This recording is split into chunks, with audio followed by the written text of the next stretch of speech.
Biopics, high octane action entertainers, pan India సినిమాల హవా నడుస్తున్న ఈ రోజుల్లో వెంకటేష్ ప్రధాన పాత్రలో నటించిన సంక్రాంతికి వస్తున్నాం ఫ్యామిలీ డ్రామా బ్లాక్ బస్టర్గా నిలిచింది.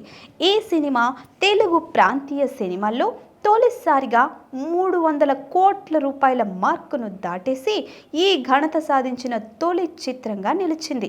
అంతేకాదు, సీనియర్ హీరోగా వెంకటేష్ తొలిసారిగా 300 కోట్ల రూపాయలు దాటి బ్లాక్ బస్టర్ హిట్ అందుకున్న హీరోగా కూడా గుర్తింపు తెచ్చుకున్నారు.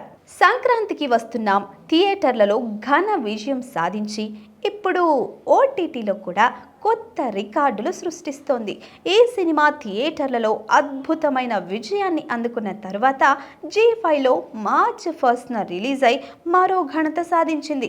విడుదలైన 12 గంటల్లోనే 100 మిలియన్ వ్యూయింగ్ నిమిషాలు సంపాదించి 1.3 మిలియన్ మంది ప్రేక్షకులను ఆకర్షించేసింది. ఇది జీ5లో ఇప్పటి వరకు వచ్చిన సినిమాలన్నింటికన్నా పెద్ద ఓపెనింగ్. గతంలో RRR, హనుమాన్ వంటి బ్లాక్ బస్టర్ సినిమాల రికార్డులను సైతం అధిగమించేసింది. అనిల్ రావిపూడి దర్శకత్వంలో దిల్ రాజు శిరీష్ నిర్మాణంలో వచ్చిన ఈ చిత్రం సినిమా థియేటర్లలోనే కాదు, డిజిటల్ ప్లాట్ఫామ్లలోనూ ఘన విజయం సాధించింది. ప్రేక్షకులను అన్ని విధాలా ఆకట్టుకున్న ఈ సినిమా వెంకటేష్ కెరీర్లో ఓ మైలురాయిగా నిలిచిపోయింది.